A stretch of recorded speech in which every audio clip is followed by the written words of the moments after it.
Hey guys, Alex from FastFitnessTips here, and yeah, I'm back. Well, kind of back. It's been a long time. You probably don't want to have the story right now, but I was off with COVID in hospital and now long COVID symptoms. I'll talk about that another time. But today we've got a brilliant list of 10 superbikes that time forgot. 10 superbikes that you probably never heard of. 10 brands maybe you never heard of. Yeah, we're going to count down today. What are the criteria for these 10 bikes? Well, basically, I'm talking about superbikes, fully integrated, carbon frames, super lightweight, high ticket price, I have to say, aerodynamic, hopefully. We'll talk about that. These are awesome bikes by most criteria. Now, we've done a lot of work on bike criteria, haven't we?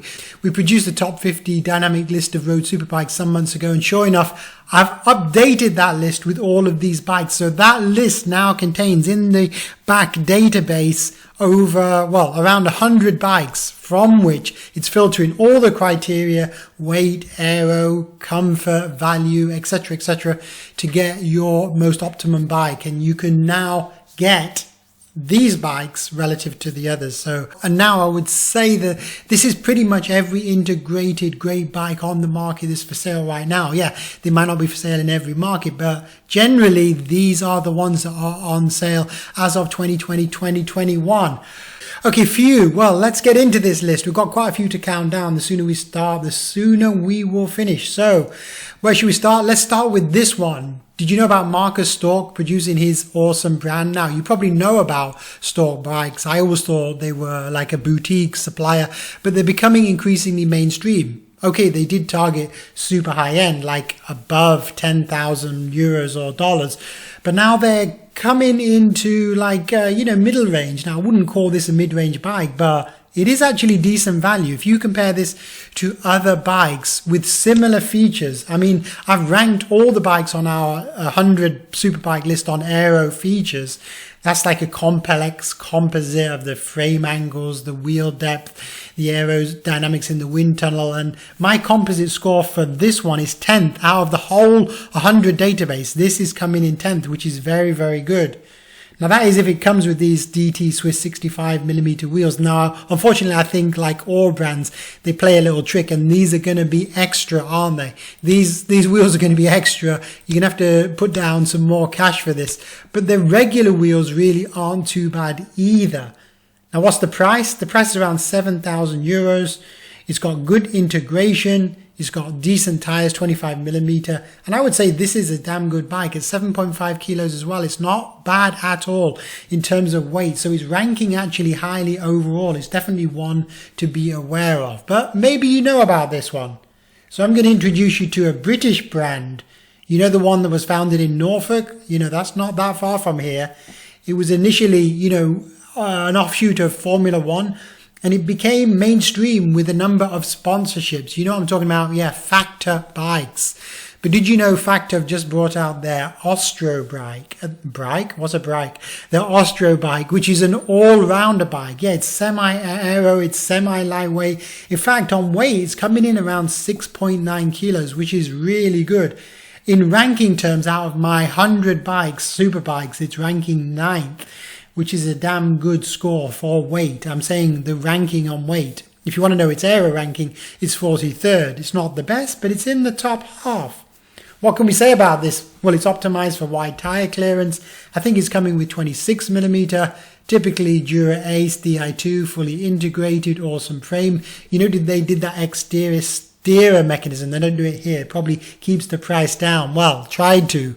This is the problem with Factor bikes, isn't it? The price is often really high.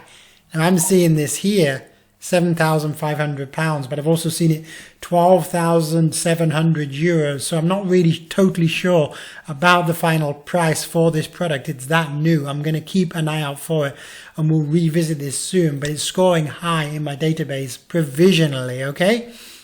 All right, that's enough on Factor. Let's go to the Australian former motorcycle brand that's branching out into bikes all the time. I'm talking about KTM. Now, I previewed this bike, the Revelator Lisse, at the British Cycle Show about 2 years ago.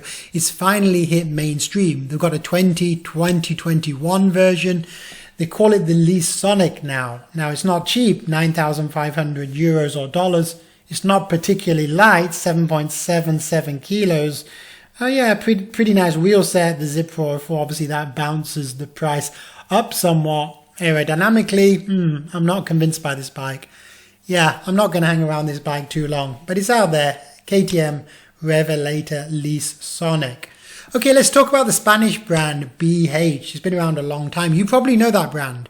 I don't think of this brand as mainstream, but it actually is mainstream because it was created in 1909, this brand. I just don't see many of their bikes out there. In fact, I don't think I've ever seen anyone riding a BH bike, but I'm not putting them down. There's some damn good bikes in the BH list, and the G8 Disc 7 is recently relaunched. It's fully integrated now. I love the price on this bike, like the RRP. Now in a medium Ultegra clothing, yeah, it's around 6,000 euros. I know that's not cheap, but compared to the 10,000 euro bike, that is potentially a headline grabber. You know, it's got all the right features. The only thing is the weight's a little bit heavy, 7.86 kilograms, and the wheel set, decent. I'm not sure they're well known. 50mm Evo carbon, they call those. 28mm tires, pretty comfortable ride. Aerodynamically, okay, nothing to write home about if you look at the frame dynamics and the front end, but still pretty good if you ask me. Alright, you're telling me you know this bike, you know this brand. Tell me about something I don't know. What about the brand that was produced in Austria in only 2008 by this guy, pro rider for, what was it, KTM Continental? I'm talking about Stefan Probst. Yeah, he created this branch Airstreeem. Have you seen it? Now they've got quite a few interesting bikes actually. Now not just one bike, they've got two. They've got the Airstreeem TT Road Disc at around 9,000 euros. And they've got the Airstreeem EEE DISC SL. That's a little bit cheaper. It's coming in around 5.5 to 8,000 euros depending on what group set and wheels you get. Now the TT one, now if you look at that, it's not a TT bike despite the name. TT Road Disc, yeah, that's a bit confusing for sure. But it does come with these amazing 82mm deep Airstreeem, their own branded. I imagine they've rebranded them, but if they've commissioned them directly, then kudos to them. If you combine all the features on this bike, it's one of the most aero bikes in our list. In fact, it ranks 4th out of the whole 100 bikes. And it's only, what is it? 8 kilograms, yeah, 8.2 kilograms. So, you know, it's not a pig in terms of its weight. It's pretty decent, but yeah, I would personally prefer something a little bit lighter weight. What about this EEE bike then? That's more of their all-rounder bike. If you look at the setup and geometry on this bike, you'll see that it's made for like sportifs or more general riding. Yeah, it's a little bit cheaper in terms of its price. I'm not saying it's cheap, around 5,500 euros or more. Now, I find the weight on this bike confusing. Like, this is their all-rounder stroke light bike. And the weights published vary between 7 kilos and 7.7, so it's hard to rank it. Aerodynamically, it's definitely nothing to write home about, but if they can get that weight sorted and the comfort is good, maybe it is one to look at that price. Who knows? Okay, let's talk about the Italian brands. Let's kick it off with this one. I doubt you've heard of this one. Have you heard of the Officine Mattio? No, I hadn't either. Now, it comes with like all sorts of high-end kit, which produces a really scary price. I think this is the most expensive one on my list. It is actually 15,000 euros. Now, it is actually pretty aerodynamic, partly helped by the wheels. I'm talking about the Millenstein T24s. But it has Pirelli 25mm tyres. They at least try and keep some comfort. I wouldn't say it's the lightest bike in the world. It's 7.85. Yeah, and that price is going to put a lot of people off. What about at the other end of the market? Can we go for a Italian value brand? Have you heard of Benotti? Yeah, you probably have. They do tend to do a lot of ads in magazines, but they have actually a pretty nice bike out. It's called the Benotti Fuoco Aero Disc. Apologies for my pronunciation, but it's coming in around 5,000 to 6,000 euros. Again, not cheap, but the weight is good, the aerodynamics is good, the group set is good, the tire choice is good. GP 5000S 25mm, Ultegra Di2, 7.28 kilos. There's a lot to like about this bike. Now, I tend to be put off with these value brands that are, you know, like heavily advertising all the time, but this is definitely one I'd consider. I don't have any wind tunnel data on this. I would say this is mid-pack in terms of aero performance, but it's definitely one you could have a look at. Now let's jump back across the pond to an American manufacturer you probably know about Argonaut bikes, but they've recently brought out their RM3. Now this is probably an all-rounder bike, fully integrated as you see, good group set choice. I mean, what's not to like about it? Look at the weight of this bike. It's coming in way under 7 kilos. I get this at 6.85. The frame on its own is 750 grams. Yeah, it's well integrated. It's got reasonably good aerodynamics. Okay, not that good on aerodynamics, but it's definitely scoring high on comfort and weight and integration. What's the price? $11,000. Yeah, it's a little bit expensive. Okay, it's hugely expensive. Argonaut were always producing these custom bikes for NABs and all those kind of shows, so I'm not surprised this is expensive, but yeah, it caught my attention.